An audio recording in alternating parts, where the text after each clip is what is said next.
Here we are, last pod of the year. Dee's not here. Screw him. Just remember, Kathy's who really cares, about making sure. Number one, remember who's grinding. Remember who cares about you being, informed and just checked in with leading into the new year. Yeah, no, I agree. He's relaxing, probably with a margarita. Nice. We know he loves a good margarita. We're here working, these kids these days don't know anything about work ethic. Yeah, he's trying to channel his inner Gen Z. As always, Yeah. But we're going to lead you off, or we're going to send you off with, we're just going to do a little news check-in. We're going to do winners, losers content. I did kind of, I think we might have both done this, did kind of like a for the year. Or at least that's the angle I took, and we'll send everyone off. But here we are in this weird zone between Christmas and New Year's. It's always like kind of dead. If you are in town, at least in our world, like most businesses aren't, they're pretty checked out. Most of your staff is, half of my staff is out either on vacation or with family. And so here we are. How was your Christmas? Mine was fun. It was just family, bunch of kids running around, exhausting. Yeah. It's very different than having older kids where you just get to lay on the couch and watch TV all day. Yeah. You're just following kids around and make sure they don't get hurt. Yeah. Don't fall off things. Yeah. So yeah, I was pretty wiped, not going to lie, after Christmas. I don't blame you, man. I can't imagine. I told you I got a puppy like, a couple months ago, and that thing makes me tired. So, living human beings, I can't imagine. Yeah, no, but it's still fun. Kids had a blast. Had the TVs on to trying to catch as much football and basketball as I could. But, it's like you get 5-minute increments. Yeah. Stop for 5 minutes. Maybe my mom's watching one of the kids, Amanda's watching one of the kids, and then jump right back into it. Yeah, that's so crazy. Cannot imagine. How about you? Let's do a check-in. Oh, we obviously talked about this on the pod. So Josh just told me that my Christmas was a big, topic of engagement on YouTube. We keep telling people to go subscribe to our YouTube and watch us on YouTube because you can engage in the comments. So make sure you do that. And it seems like the big engagement topic was my Christmas. And funny enough, I thought I was just going to get ripped to shreds because I thought people were going to be like, oh, stop complaining. Turns out a lot of people empathized. A lot of our Kathys have similar stories of, what they do for Christmas, going back and, sleeping in your childhood room or going back to a small town or whatever. Turns out, unfortunately, I can't relate this year because I bailed. You bailed. I didn't go, but I have a good excuse. Okay. The excuse is 3 days before I was set to leave, I booked my flight, ready to go, getting in the mindset. Kareen got COVID. Okay. So Kareen's sick. She gets COVID. The last thing I want to do, two things. I don't want to take COVID to my parents and give everyone COVID. I don't want to be trapped in Ohio with COVID. So, I didn't know if I was just I just figured I was going to get it. It was just a matter of when. So I didn't go. Turns out, never got it. I'm actually surprised how many people still test. Yeah. We only tested because I was going to Ohio. That was it. Got it. And I'm, vaccinated and was a big proponent, but the virus has clearly changed to a less deadly strain. I mean, the hospitals aren't filled. Yeah. People aren't dying. Yeah. So I know that's a responsible thing to do, but I hear people testing all the time still. Not all the time, but I do hear people testing. Yeah. And I guess if you have immunocompromised family members, it makes sense. But yeah, that was it.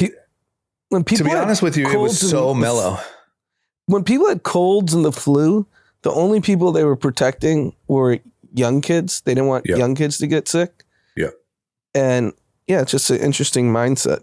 Yeah. And look, here's my takeaway. Just, I know we're past COVID really mattering, to your point, but like, you know, it is still something that's like on my mind. Like my mom texted me like a month ago and was like, hey, your brother got COVID and, you know, he's pretty sick or whatever. And I was like, damn, you know, it's like still on my mind a little bit. And so Corrine, for the listeners who don't know, my girlfriend got, she wasn't feeling well, but it was like so mild. It was like a mild sore throat and like congestion. And then, yeah, because I was going home, she was actually like, well, why don't we test just to see? That would be crazy. No way that's what it is, but we might as well do it. We had some tests at the house. We just did one real quick and it's positive. And we're like, what the fuck? So then we were thinking like, are her symptoms going to get worse? You know, because last time we had COVID, this was 2 Christmases ago now, but like, you know, we had a pretty bad fever and it felt a little different than a flu.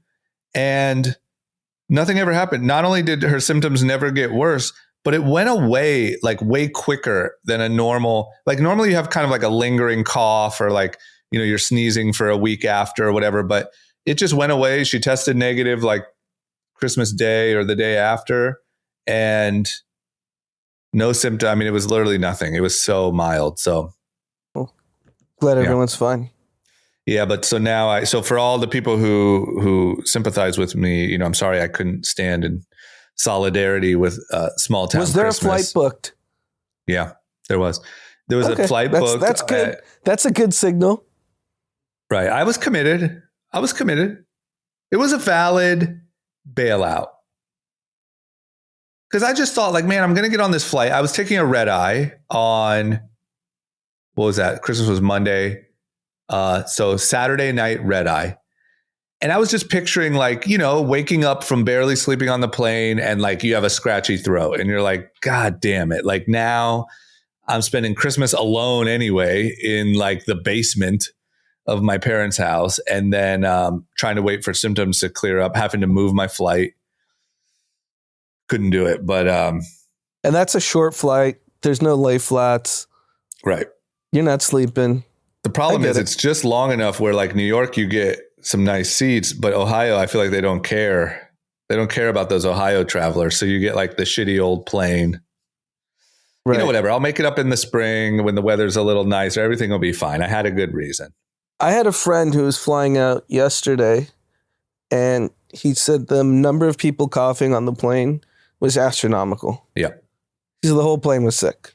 Yeah, I heard that, like, even my cousin told me, who lives in Ohio, told me that, like, so many of our family members either had the flu or had COVID also. Like, and anyone who went on a trip, he said, came back with COVID. You know, cruises are really big there. Apparently, there was a lot of cruise COVID, you know, infected uncles and aunts.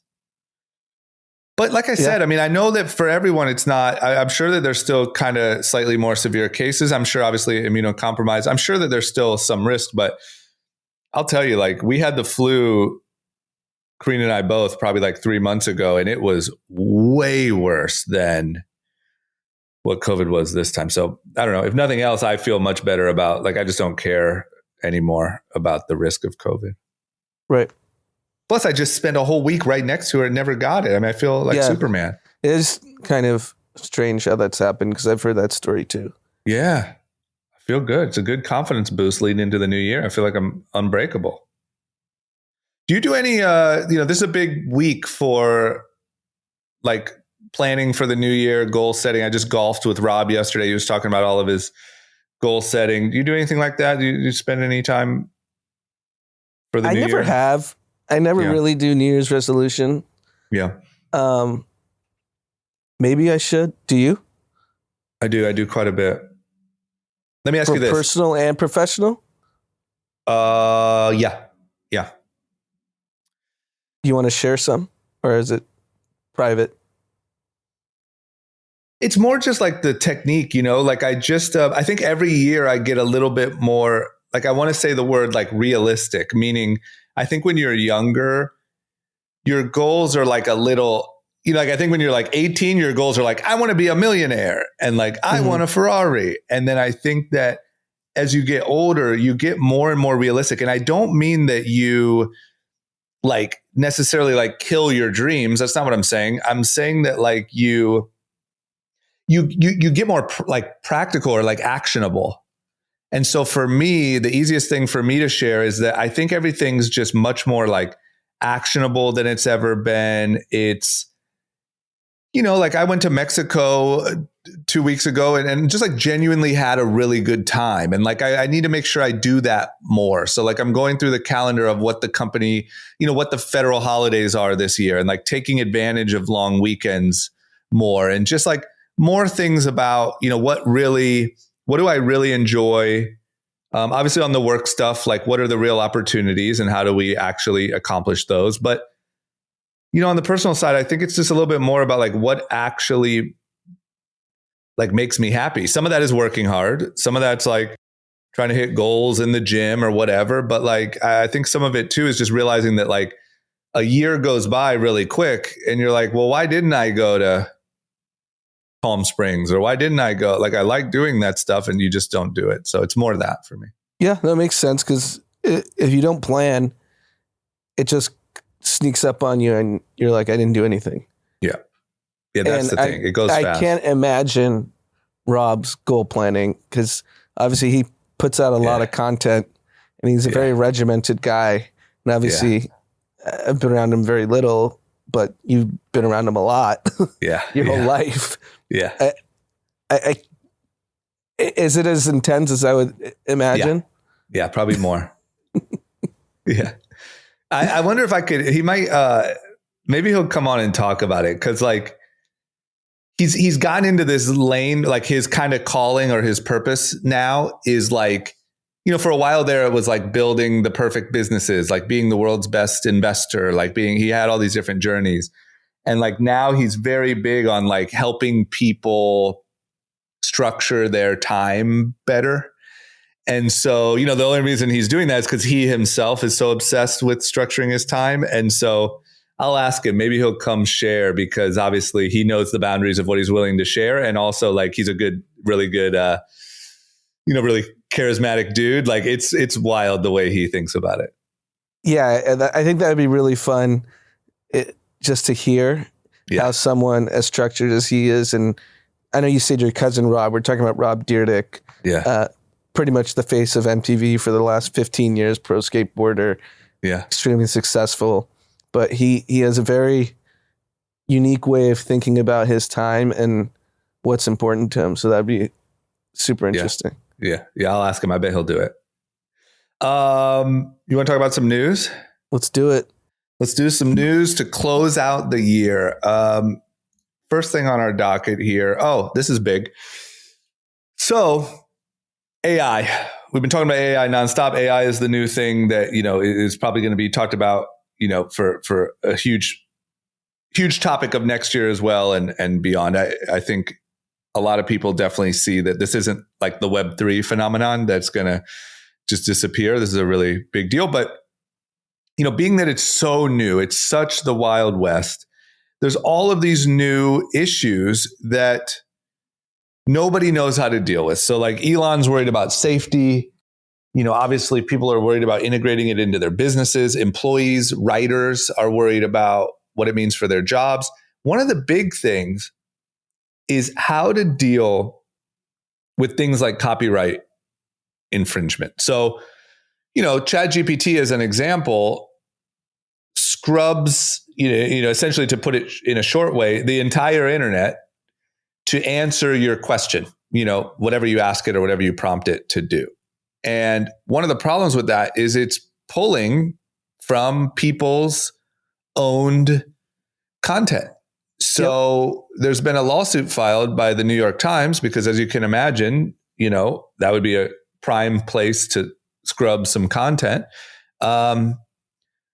Where they're not happy with using their copyrighted material for this new platform, and I think this is an area where, who knows? We're gonna have to set some precedent, but who knows how you sort this out? This can get pretty ugly pretty quickly. Yeah. Because if there's a precedent that is set in this case, every media company, every publisher of content is going to sue as well. And Open AI is going to have to open kimono and explain how their model actually works. Yeah. Because to date, we really don't know. And how do you prevent the guardrails of how they scrape data? Because right now it's a free-for-all. Yeah. And there were people that were bringing it up right away when ChatGPT was like, oh, this is going to be a big copyright battle. And it just took, 6 to 9 months for them to figure out, hey, why is this model? You're effectively taking the user away from New York Times. We're scraping the New York Times data. And you can argue that for every publisher of content, because if you can get it all on ChatGPT versus actually going to all these different publications, it makes it so much more simplified for the user.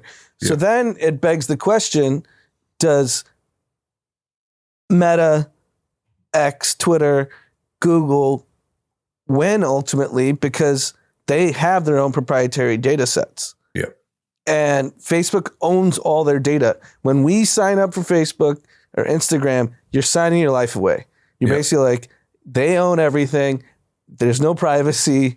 Yeah. Every click you make, every like you make, they own that data. Every photo you upload. Remember when that was a big thing?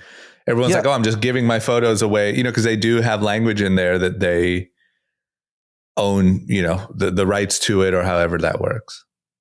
Yeah, it's kind of interesting because you could crater OpenAI if they just start getting lawsuit after lawsuit after lawsuit for every publication.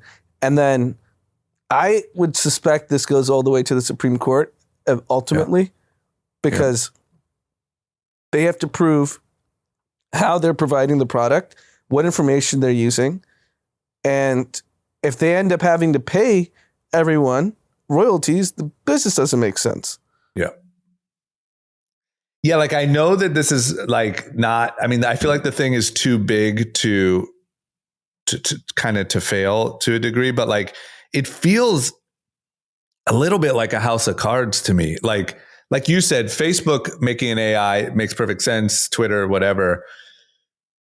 Or even like the New York Times, I guess, making their own that pulls all of their own articles and whatever. But like, I don't know. It feels like this whole thing is built on stolen information. Yeah. And I think initially they were a nonprofit and it would have worked, I think, because Wikipedia is just users going in and editing, different pages and providing information. So pretty interesting. This is very tricky. I know OpenAI has Microsoft's, backing, so, they'll have endless resources to fight it. Yeah. But I don't know how you justify it.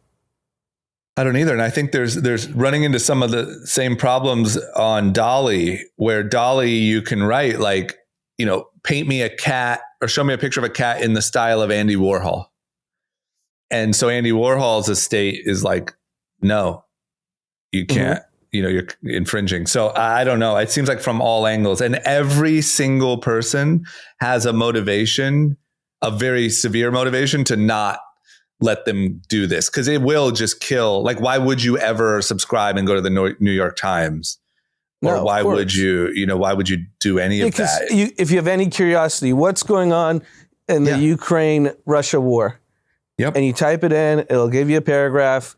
And but then you can have a conversation with it. It's like having a conversation with the smartest journalist that the New York Times has ever had. It's like, how many people have died? Well, how many people died on that side? What's going on? How much has the U.S. spent?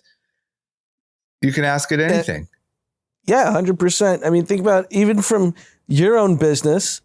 Yeah. We're not really strangers. Yeah. They can scrape all your information and say like, how, if I'm, give me an example of a question that a card has. When's the last time you cried and why? Right. And you could start having an ongoing conversation with ChatGPT. Right.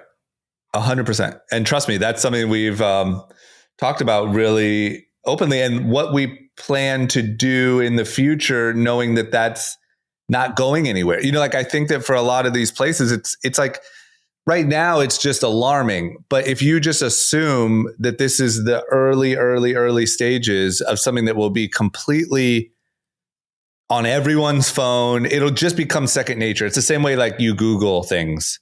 You'll just go to ChatGPT. You won't even think to go to the other place. You have to really plan for that. And we see how much New York Times and those people have been damaged by social media and YouTube and, all that stuff. I mean, they have every reason to fight for their lives on this topic. OpenAI is the biggest roller coaster of a company we've ever seen at this type of scale. I know. It went from zero to the biggest thing everyone's anticipating. Then the Sam Altman fiasco happens. They're like, OpenAI is worthless. If everyone leaves, there was 90% of the engineers / employees wanted to leave if Sam doesn't come back. So then everyone deemed OpenAI worthless. Then he comes back, the king's back, the emperor's back. And then now you have this lawsuit, which could, if there are enough lawsuits, you could crater this company again. Yeah. And behind it all, there's this concern that it's going to take over the world. Yes. Like what a dramatic fucking company. There's never been a company like this. Yeah. I mean, even I think Sam Altman did an interview post coming back saying they just thought we didn't have the control over the product. Think about like when Napster launched, like the music, like record execs were like, oh shit, this might replace us. ChatGPT has every human being feeling that way. Yeah, I think that's the analogy, Napster versus Spotify. Spotify had to pay all the record labels. Yep. And those business models still arguably don't work. Yeah, Spotify still loses money. Yeah. And artists still aren't happy, and no one's happy with their streaming money. And like, it still hasn't been no one's happy. In the Spotify world, it's shareholders, the stock's done well, obviously. Yep. But I don't think, if you think about the top artists who get like billions of streams, like the Drakes, I know they get paid, but if your song is listened to 1 billion times, it should be a pretty big check. Yeah. And think about an app that's on everybody's phone. Like everyone, Spotify, it's just everyone uses Spotify or Apple Music. And think about the fact that still, other than shareholders, nobody's happy. The business isn't sorted out. And it's that big. Not. And then they got into podcast space, which podcasts work if you're an independent podcast and you sell your ads based on your viewership. Yep. But then they went and just paid all this money for all these podcasters, and they laid off 17% of their company this year. And I'm sure the hundreds of millions of dollars they spent on exclusive podcasts, it definitely had an effect on it. But you know what else is like pretty fucked up is that podcasters don't make any money from Spotify other than if you sign one of these exclusive deals. Like if you just like, that's pretty wild. Like there should be even if it's, a tenth of a penny per play, like think about that. They're getting away with that. That's another, to me, like kind of looming issue. Yeah. That's an elephant in the room for sure. Because the only way you get paid is you say, hey, we have this many viewers across all these platforms. On the music side of things, it takes, if you get 1 million streams, you get roughly $3 to $5 grand for those 1 million streams. So I could imagine what that would be for like a podcast, I mean, and $3 to $5 grand, imagine 1 million people went to your concert, how much money you make. But here's the other thing is that every podcast is 30x roughly listening to a song once. Like it should be based on time spent. Yeah, because if you're listening to this podcast on Spotify, you're going to spend an hour with us. Yeah. A Taylor Swift song's 3 minutes. Exactly. They're getting away with murder there, and no one talks about it. Yeah, I think that is looming. Got to get they're in Switzerland, right? Or Sweden? Yeah, Sweden. Got to get the Sweden antitrust regulators. You want to know who's not worried about money or time spent viewing? The NFL.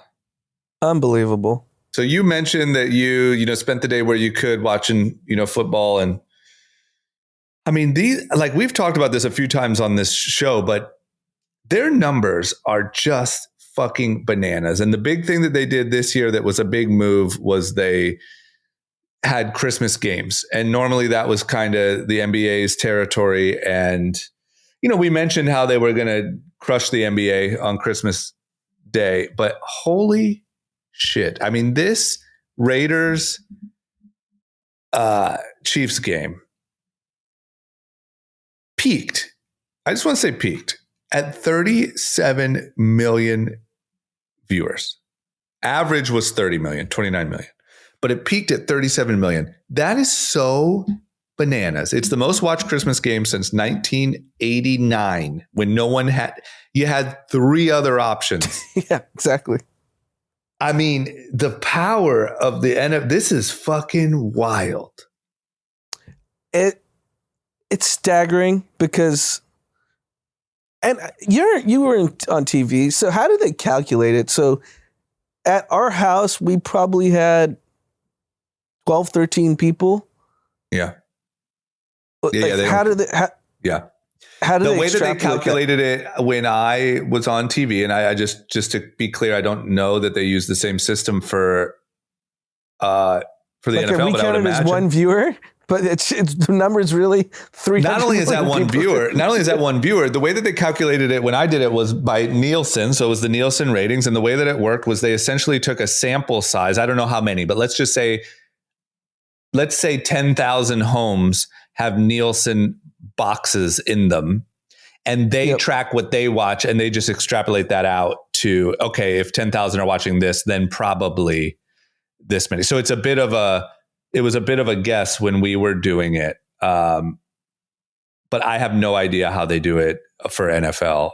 I would think because it's so big and so serious, there might be something a little different, but no, they do not. So 37 million TVs watched it, which means like 100 million people.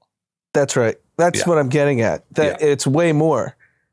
It's way more. And it started going viral before kickoff. Taylor Swift walked in with Santa Claus, and think about the boost that gave the game. You know what I was thinking? If I'm at the NFL corporate office, you know what I'm doing this year is I'm trying to figure out, even though obviously Travis Kelce, Taylor Swift is the biggest, I'm trying to figure out how to get more of my players to date celebrities.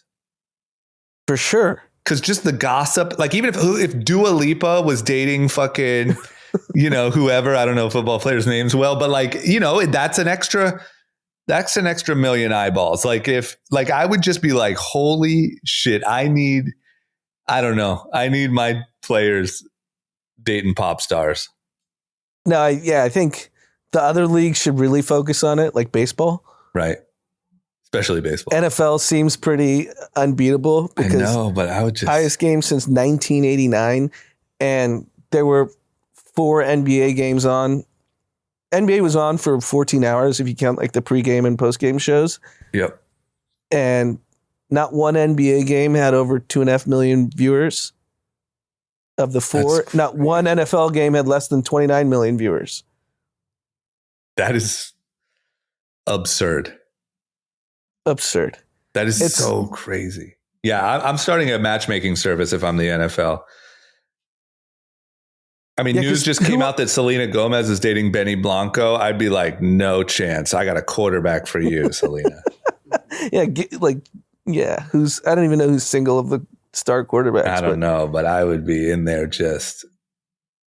I'm not saying that's the reason. I mean, I'm joking for you hardcore NFL people, meaning the NFL is just a monster with or without Taylor Swift. But like when you put how big it is anyway and where it's trending anyway, and then you just sparkle on that you get to have Taylor Swift and Santa, and it's just insane. It's blockbuster. The NBA has actually been able to get that. Yeah. Because the Jenner Kardashian combo has dated a number of these guys. Right. I guess courtside, every game they're showing celebrities. Maybe you just can't save it. NFL is just unstoppable. Yeah, that's true. If you think about the Laker game or even a Knicks game, every single night, it's either Chris Rock, Leonardo DiCaprio, you name your most famous, Denzel Washington. Yeah. It's Football the most famous rarely people. shows that. I mean, I've seen it at the Super Bowl. They show who's in the boxes, but they don't. Yeah, I mean, the Giants-Eagles game, they didn't show anyone. I'm sure there were some famous people there. To me, it kind of goes against a few really big rules, like number one, no celebrities in football courtside. Also, masks. Like, there's no, we keep saying like everyone needs a bigger social media presence. If everyone was, had the social media content of LeBron, you'd create bigger stars. But like these fucking football players, half the people have no idea what they even look like. And they don't even know any of their names. If you asked anyone, 99% of people that don't follow football closely, Chiefs who've won 2 Super Bowls in the last 4 years, I might be off a little bit, but they've been the biggest team since Tom Brady. Everyone would just say, I know Patrick Mahomes and Travis Kelce. Yeah. They don't know who Kadarius Toney is. No. And they really don't have the same risk of LeBron leaving the NBA and how that you don't have this all your eggs in a player's basket. Right. It doesn't matter who the player is. Right. Because what was the last game? That was a big game, Niners, Ravens. But the second game, Giants, Eagles, I mean, how many people knew that of the 29 million people, could they name more than unless you play Travis fantasy football? Kelce's brother. Exactly. Right. Yeah. It's so wild. Okay. Well, I mean, we said it, it's just going to keep. And the Taylor Swift overhang, obviously, they became the number 1 sports podcast. Travis Kelce and Jason Kelce. Yes.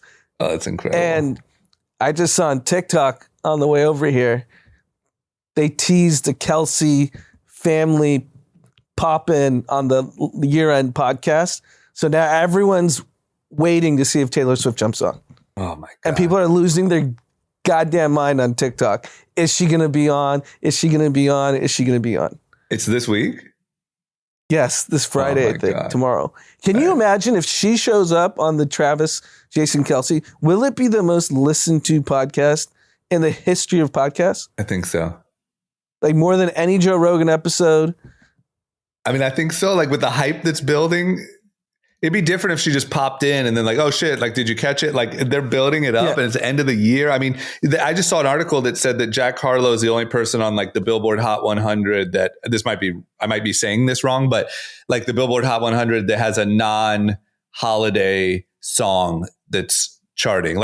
People love the holidays. The top movies are all holiday movies. If you do a holiday themed pop in with the Kelce's and the Swifters. Yeah. Blockbuster. Yeah. All right. Well, this trend is going to continue. The NFL is an absolute monster. It just blows me away. And also the fact that it's just so United States only. It's so interesting. Yeah. There's very limited international viewership. Okay, how about this? We are, when you start a new year, one thing that sort of comes with that is a lot of business news and stuff like that. And, you're starting to see some stories of businesses that are forecasted really well, forecasted bad. You're starting to see a lot of talk of layoffs. One of the big headlines is Pizza Hut is going to lay off thousands of California delivery drivers next year. So close to home, Pizza Hut, California, 2 things close to my heart. Yeah, I mean, what do you think this is? Is this Postmates? Pizza Hut's on California's raising the minimum wage to $20 per hour. They said no thanks. And they're just hey, this doesn't make sense. And I think all fast food is in a pickle because businesses work when wages were $10 to $12. They don't work when you double it. Yeah, that's true. And California, keeps raising the minimum wage. Yeah. So and this is for fast food minimum wage. They're specifically Our Postmates targeting. drivers are like contractors. Yeah, they're contractors, so you eat what you kill. Man, they just fucking man. They just got around the system with such a key. Yeah, because the delivery pizza guy's an employee. Right. And so you have to, yeah. I mean, I've ordered Pizza Hut probably twice in 2023, and both times I used Postmates.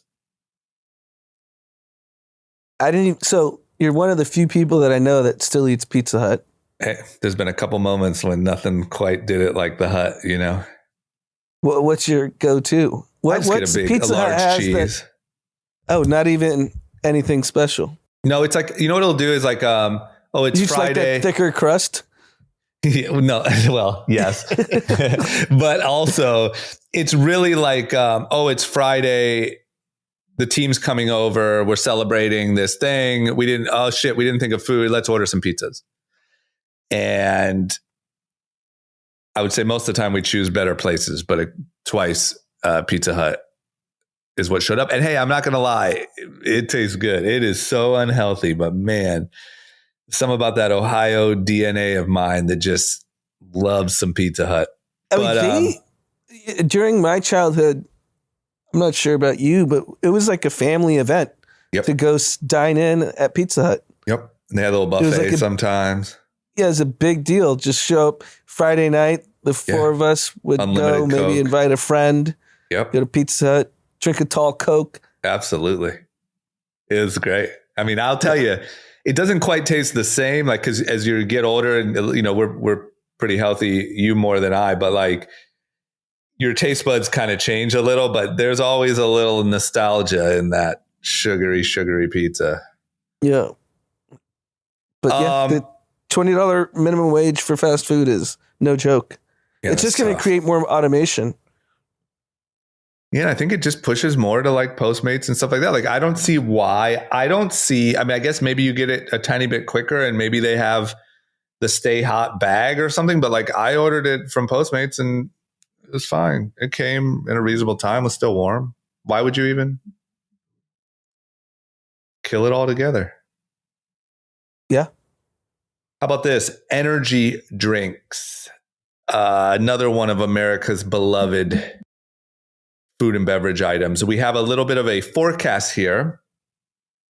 It's growth expectations by brand in the world of energy drinks. Really interesting. So this is for 2024. So just to reiterate, in case I wasn't clear, this is what retailers are forecasting and expecting that the growth of each of these brands will be based on what they saw trending so far. So the one that's just not, I mean, the NFL of energy drinks is Celsius.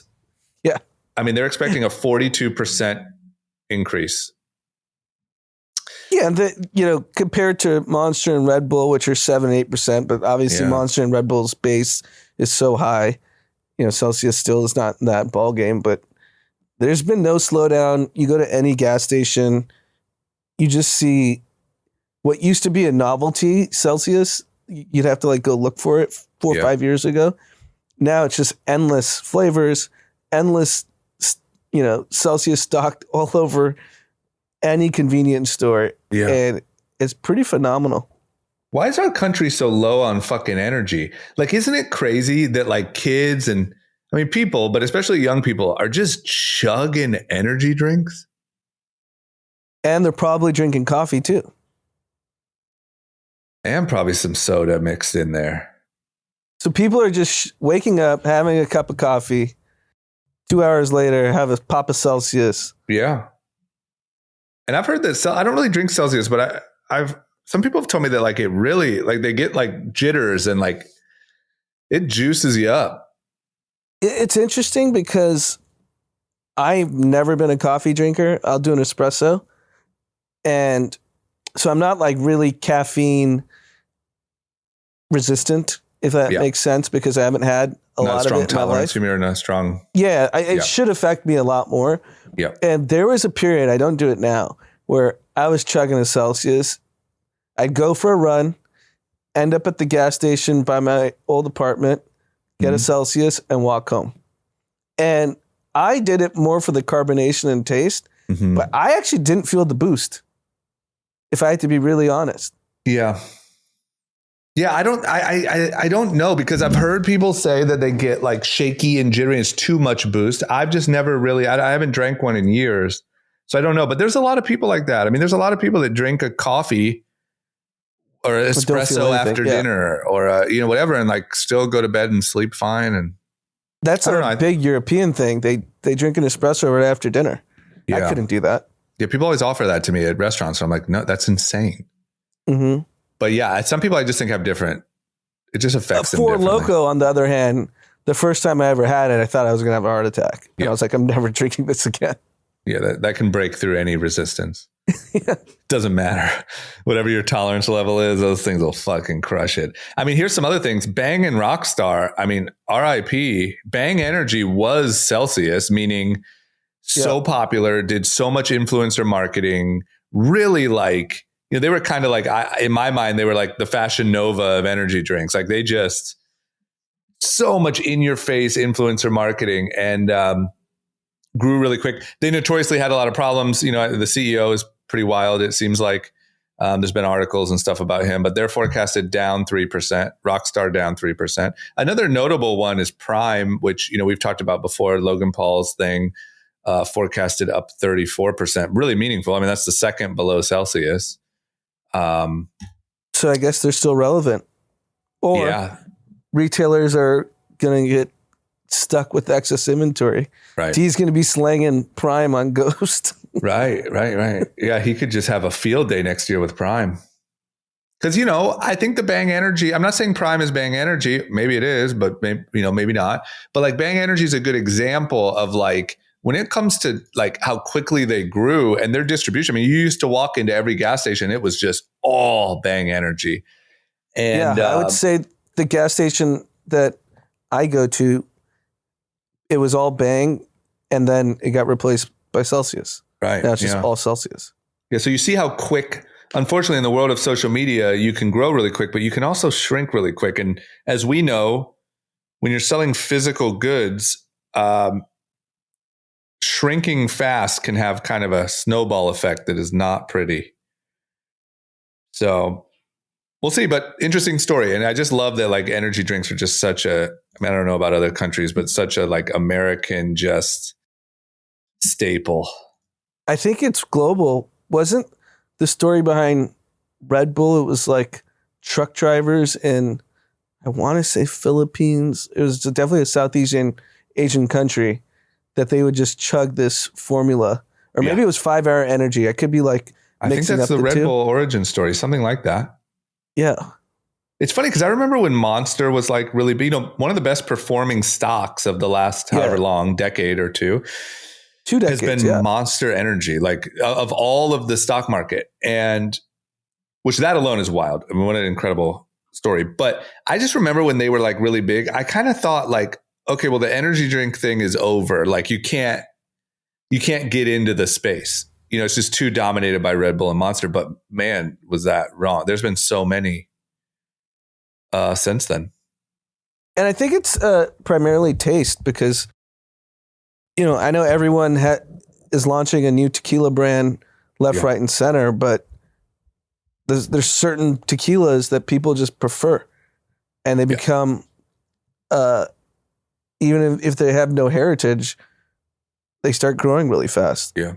I think the only thing that's new is health. Like I will say the only trend I see in these two biggest forecasted performers are Celsius, takes an approach that they're healthier than the other options. And Prime sells itself as a, essentially like liquid IV.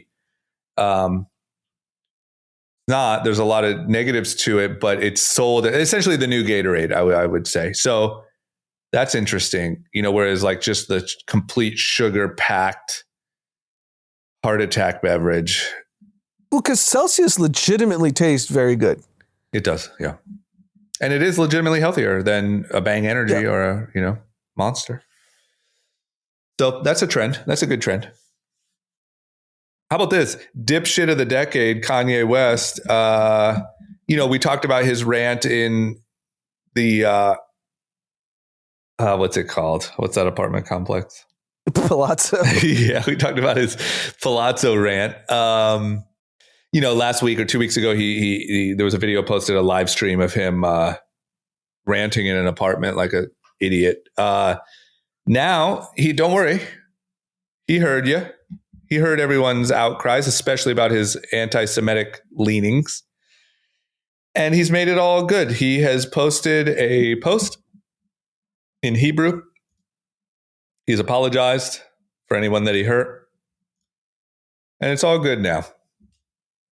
Everything's fine. So do you think people will fall for it? I mean, I think people are fucking stupid. When I saw the way that people reacted, of course, his album was supposed to come out last week, 2 weeks ago. It didn't, because he's an idiot. And from what I hear, didn't clear any of the songs, which everyone does. Is that why the label didn't put it out? Because like That's the what I Backstreet heard. Boys song? My music friends said he didn't clear any of the samples. He's like arguing publicly with Nicki Minaj right now because she won't clear one of the vocals or something. So I think he just didn't clear anything. He set a date, told everyone he was just going to put it out, did all these listening parties, didn't put anything out. But when I saw the way that people were reacting, I mean, it's mainly young people, but people treat him like he's some sort of savior or some sort of absolute mind-blowing genius. I also got to say, when I heard the sample for that NSYNC or Backstreet Boys record, it sounded really good. I was like, damn, he is good. But I heard the live stream of the song. The song is horrendous. It's so dumb. He's like, you're the king, Burger King. Beautiful big two women don't fall to the sky, Have you heard any of this? No, I haven't. And I still don't get why kids are still so obsessed with him. It's just, oh, he's crazy. He's such a genius. There's also this narrative of like genius.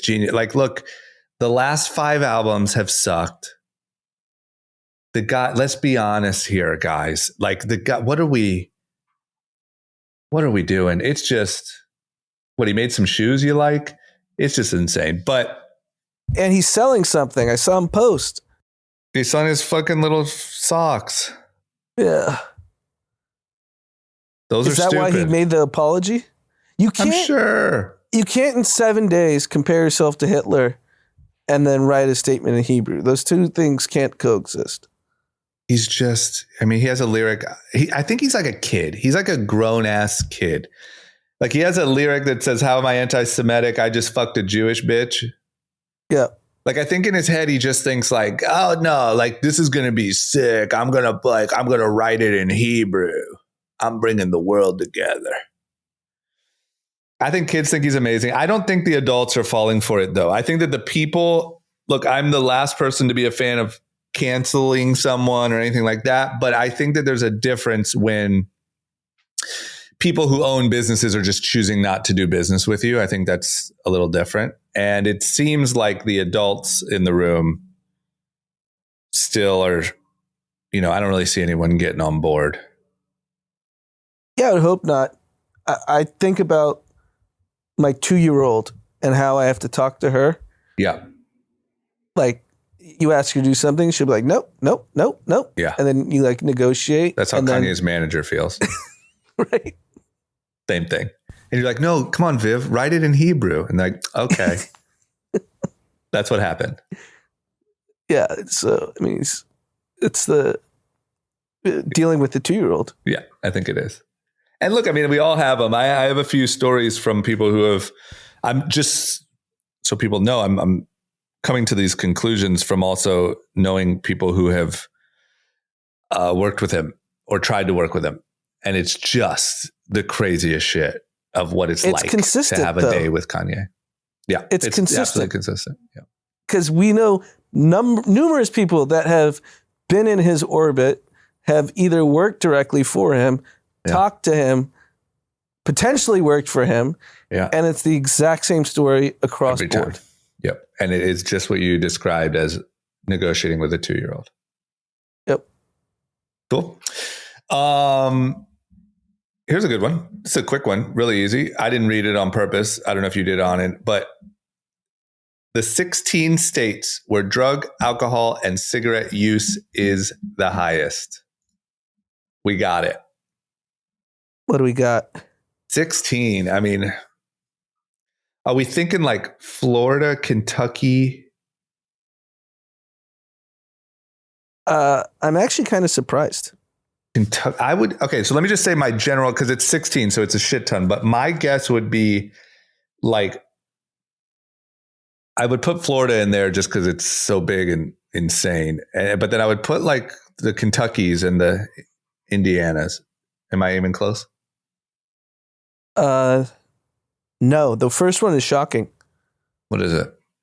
Colorado. I'm not surprised. They were early on legalizing weed. Yeah, Colorado's like a cold Florida. They're pretty wild out there. You think? I do. I've been there a couple times for some like old, you go to like a Tilly's in Colorado, you see the real Colorado. Right. It's not Aspen. It's not Aspen. Mm-mm. What else? Number 2 is Montana.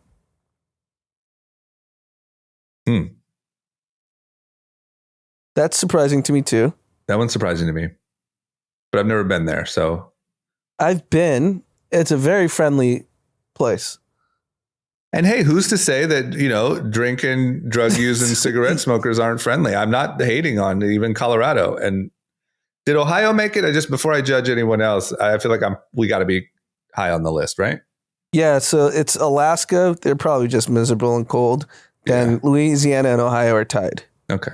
We're up there. So Colorado, I'm not hating on you. It feels like home, but you would think California and some of these states with the rampant homelessness problems would make the list, but they don't. Well, Pennsylvania for 9 with Philly.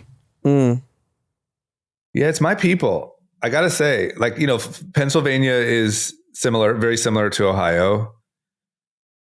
It's just they're still smoking and drinking. I don't know about drugs so much. I mean, I guess obviously it's on the list, but like smoking and drinking, having a beer and some cigs is still hot in certain areas. The smoking and drinking is still very popular. Yeah. Because you go to any airport, everyone's slamming drinks. It's kind of like Kanye.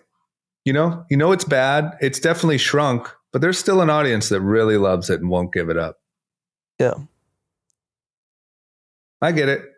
When I go home, I see it. It feels like, I feel like here it kind of feels a little distant. Like there's kind of the niche, I don't know, like the cool kids still smoke cigarettes when they go out. But like when you go home to Ohio, it's changed, but not totally. And there's a lot of vapes. Okay, let's do some winners, losers content. I do want to give a little disclaimer here. We're still planning to do next week, every year we kind of do a wrap-up show or like an award show, or, we just kind of go through and kind of recap the year. So we still are going to do that. But I did a little bit of that on my winners, losers content. It's not a big deal. We'll still do that for kind of this week or this year. And then next week, we'll do a more like year recap. So, Anand, who is your biggest winner this week?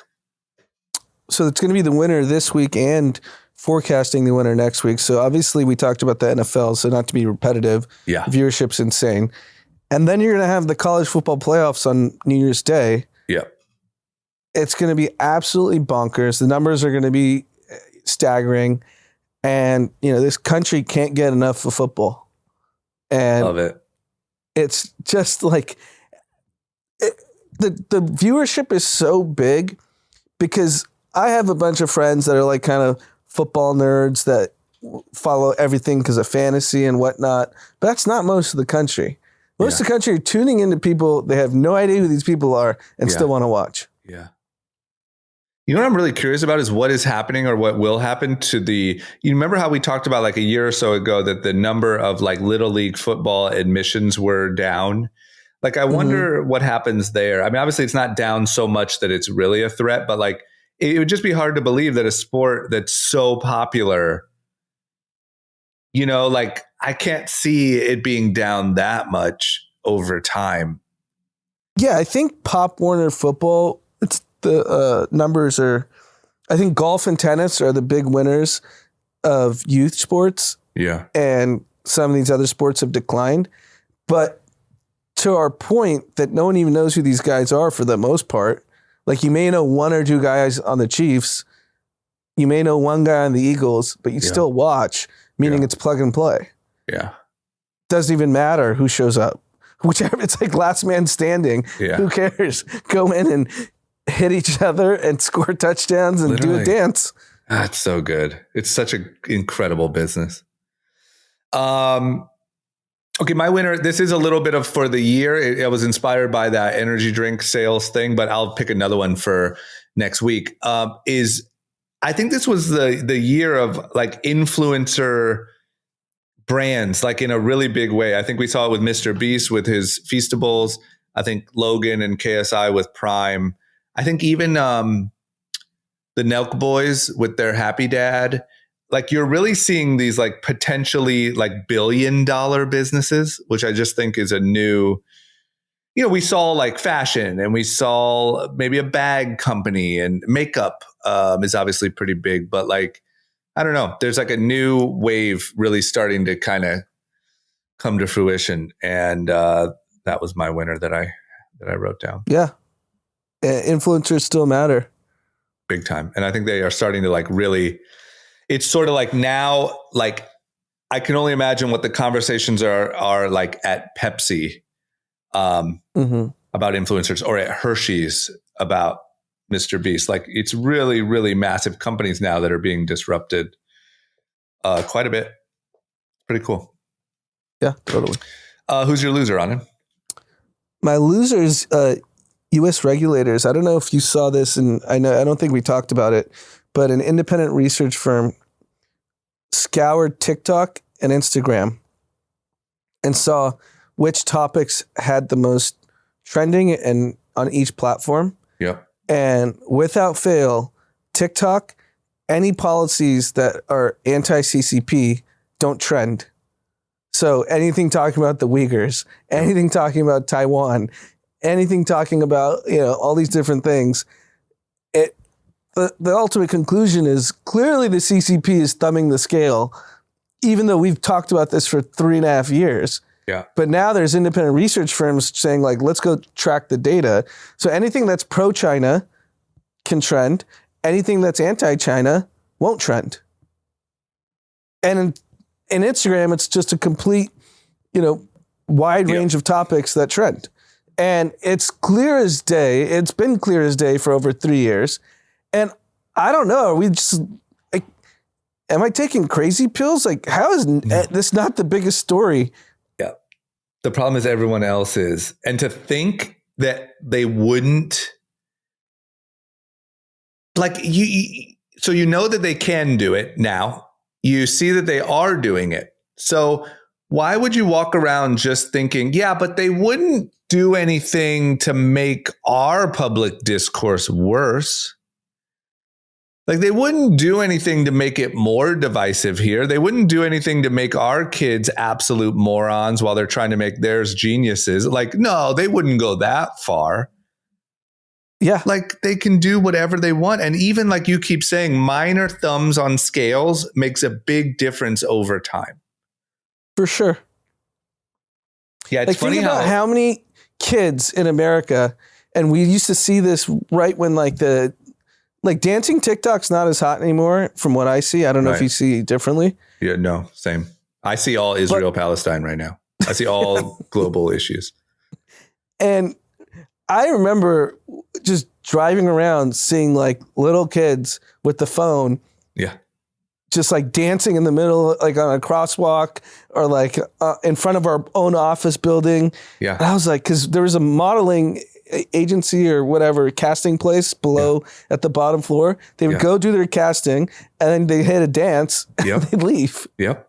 But let me tell you the difference on it. And I really believe this. What you see now are kids having pro-Hamas rallies at Harvard. Yeah, right. The content is coming from the same place. For sure. And it's controlled by the same regime.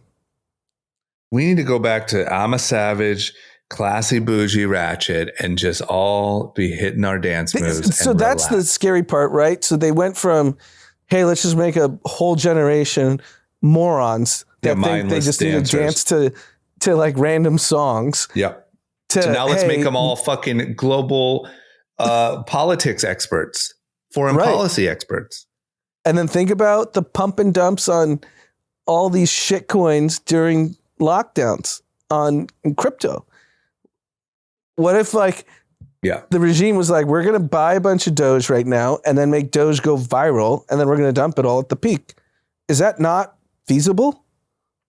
I mean, I would argue still to this day that social media killed First Republic Bank. Yes.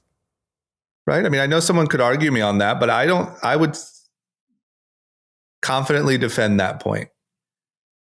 So you're seeing like the beginnings of like the real impact that it can have. Like, I really think that like the divisiveness and the marches and the failing of banks and the whole GameStop saga, it's all social media. For sure. And if you don't think that can be manipulated, you're insane. Yeah, and it's controlled largely by one platform. Yeah. Well, here we go, 2024. Because I don't think Instagram has the same impact in terms of... Not even close. What I see that you don't see everyone doing one thing on Instagram Reels even. It's not even close. Go ahead, sorry, finish. No, so even though Instagram Reels, I feel like has gotten better, but with TikTok, it's repetitive. Yes, and I will tell you, I don't know why exactly, but as a business, I have never seen, it's now been 15 years or something, or 14 years. I have never seen, all that we're looking for in businesses is when you do marketing, does anyone react? Does anyone actually click? Does anyone actually go shop? Does anyone actually change their behavior based on your marketing? That's what you're trying to decide. I have never seen anything even close to the way that people act when a TikTok goes viral. It is action. It is clicking. It is buying. It is subscribing to newsletters. It is unlike anything I've ever seen, even in the height of Instagram. And so you'd be silly not to apply that to also like their political thoughts. Or do they show up to that rally or not? Or do they, I mean, just for our own sake, obviously it's benefited us, but I would not get recognized if it weren't for TikTok clips. Right. Same for me anymore. I don't. Yeah. I was on television for 10 years. I get recognized now from group chat TikTok clips. Correct. It's 10 for every one that might remember me from MTV. It's fucking crazy. It's powerful. But when you think about anyway, we've talked about it a million times. We'll keep talking about it next year. I think we have to. We have to keep. We're the only ones that started talking about it. Brought this up 3 years ago. Remember when they it's banned in like Minnesota now, or like it's banned on college campuses. Like nothing has happened. It is not a conversation right now. I don't remember the difference. Sorry. I'm trying to see how I can dance around this because I don't know if he wants this to be public, but someone we know really well is doing some business with TikTok. Yeah. And went and visited their offices down here in LA.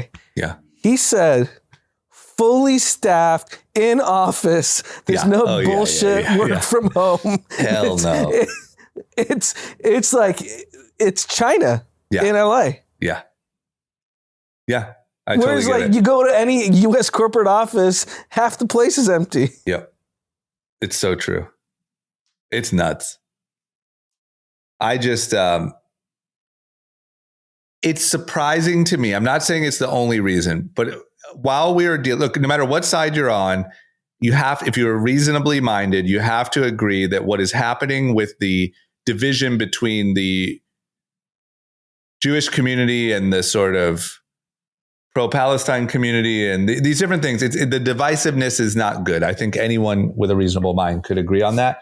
I'm surprised that with all of this news about what's going on at Penn and Harvard and MIT and all this stuff, that no one's talking about TikTok.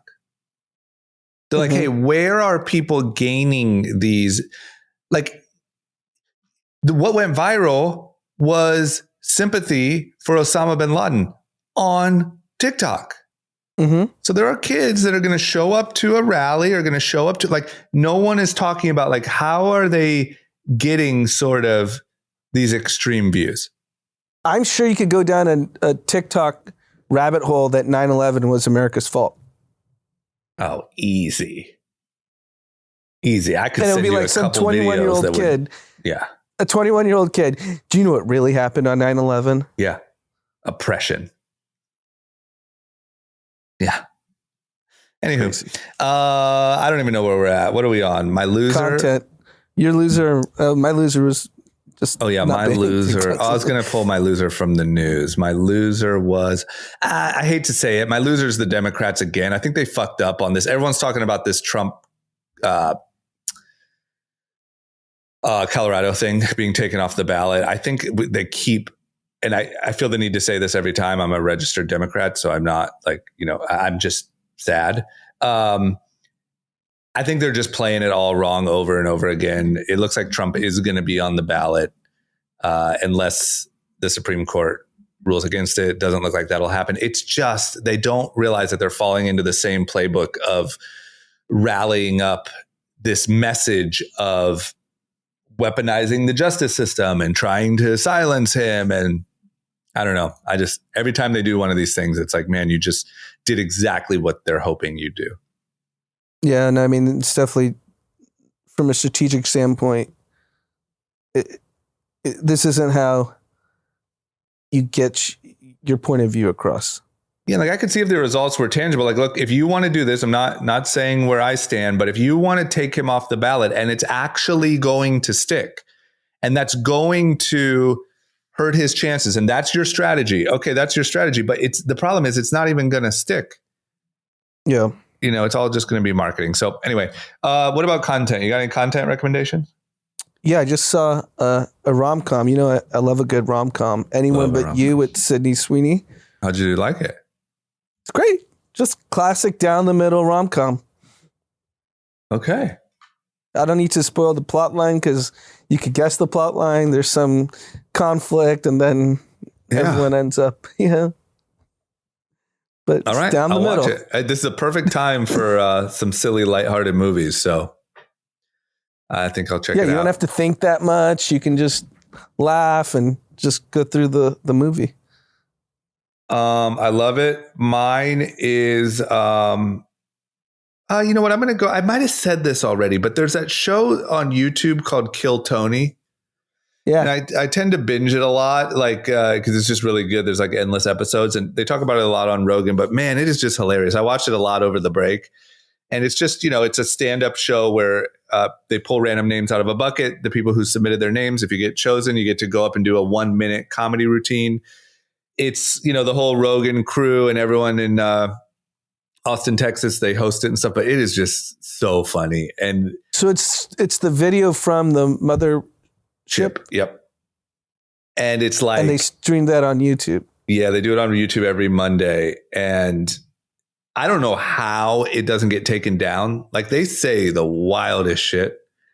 And they're already joking about like, Israel, Palestine, or joking about like it's nuts. And I saw a clip. I don't know if it's from Kill Tony. Yeah. That guy Hans, the Korean comic. Yeah. Was that from Kill Tony? Yeah. That was wild. I didn't see the clip, but he starts every show. So he's the first guest every time. But they say wild stuff. And, it's just for me personally, it's my, interest level. Like it's fun to see like just ruthless comedy, but I don't know how they don't get taken down, but it's a great show and everyone should check it out. Do you know what show is also like a throwback to the 90s? What? Cameron and Mace. I know. It's wild. It's what wild. They say. They literally talk like it's just still the 90s. It's amazing. They've I love gone it. viral. Yeah. Yeah, they really have. They become huge so quick. TikTok. Yeah. It's all TikTok. But they are huge now. But they're hysterical. I really like, there's a lot of podcasts. There's obviously too many. There's a lot of people that shouldn't have podcasts. But like, I really like this whole like podcast giving old rappers a second wind. I'm really big on that. Yeah, even old athletes. Right. That are completely irrelevant because they haven't played in years are now like trending on TikTok. You know whose clips I get a lot that I watch every one is Shannon Sharp and Ocho Cinco. Oh, I told Dee he needs to binge that. I mean, because it's such a good partnership. You don't even need to like sports. And they added Gilbert Arenas, who's way out of pocket too. And a lot of things he says. It's good. Is that its own show, those three? Yeah, it's called something at night. I forget. It is good. Yep. I get everyone. I watch it. It's so funny. Yeah. Okay. Shout outs. We got 2 Tao from Cooper, Chomper, nice, and Daniel. We are so excited to move into our new home next month in San Diego and to check out Delilah in Las Vegas because group chats always talks about it. Nice. Nice. Are you stopping in Las Vegas and then moving to San Diego? It's doing a lot of traveling there. Nice. Congratulations, guys. It sounds exciting. Shout out to Bruce, or from Bruce to myself. This is a cheat code that a lot of people are using. Work hard this upcoming year. Dial it in. 2024 will be one to remember. Let's hit the ground running, Cathy's. This guy Bruce really just sent himself a little pick-me-up. Yeah, he's doing your goals. Yeah. There you go, Bruce. Adam Bartlett, shout out to my wife, Chelsea. She has an important surgery coming up. And while it isn't the best way to start the new year, this last year, she showed me she is the strongest damn woman I have ever met. Shout out to Chelsea. Good luck and hopefully for a good, speedy recovery. Yeah, get that surgery out of the way, and then you'll start the new year nice and strong. Chad Ross, I want to give a shout out to my coworker, Max Orr. We started working together this year at an e-commerce holding company and randomly realized we are both huge fans of group chat. Max is an absolute killer when it comes to all things growth within e-com. Excited to keep crushing it in 2024 with him. Well, there you go. There you go. Look at group chat bringing people together. Shout out to Chad and Max. I want to leave with the clip that, because we just talked about the Shannon Sharp, Ocho Cinco show. On the way over here, I was pulling up and there's a clip of Gilbert Arenas. Do you know the famous story of Matt Barnes and Derek Fisher? Yeah, where Matt Barnes went and beat him up because he boned his wife or something. Yeah. And Gilbert Arenas was like on the phone with them. And Gilbert's telling the whole story with Matt Barnes, trying to calm him down. He's like, don't go in there until I show up. Yeah. And then he's like, all I hear is screaming. He's beating the shit out of him. It's just like the uncensored, because all these guys have money, so they don't care. Yeah. They could just say whatever they want. Oh, it's so great. It's so nice. Like an athlete who did well with his money after he's in the league, and you start to get some real stories. Yeah. Cameron was on All the Smoke. You got to listen to that. You don't even need to like sports. It was so damn good. Every other line, he says, pause. They really brought pause back single-handedly. It's so and obviously good. Other flavorful language. I love it. I just love, once again, we complain about social media a lot. Once again, there's a lot of people who are influencers who are boring and whack, but God damn it, to give Cameron and Mace a second life and fucking Ocho Cinco, it's just so good. We're so lucky. I don't know how, if you're a casual sports observer, not like a super want to get in the weeds and like learn about, defensive formations, why you would choose a professionally produced show on ESPN over all this stuff. It's just laziness. It's just discovery. That's it. It's like, oh, let me just turn on the TV and like, oh yeah, sport, ESPN. Let me see what's up. Yeah. Pat McAfee does a good job of breaking the mold too. Yeah. I think that is a brilliant, I don't know what the ratings are, but that's a perfect example of like those channels where it's easily discoverable, pivoting and having cooler, funnier, more off the cuff hosts. I mean, get Cameron and Mace on something. All these people need to be. That's how I feel about like CNN or, like Fox News. Yeah, they could save linear TV. Yeah, like, I mean, there's just all the actions on these like podcasts and shit. They just gotta. I mean, I would rather watch Cameron and Mace than the Rachel Maddow show. All day. There's so much talent that just hasn't made it to that level yet. And those people are scared. And so they have these boring fucking hosts, but they're the ones that's on your TV when you turn it on. Yep. Love it. Okay. Happy New Year, everybody.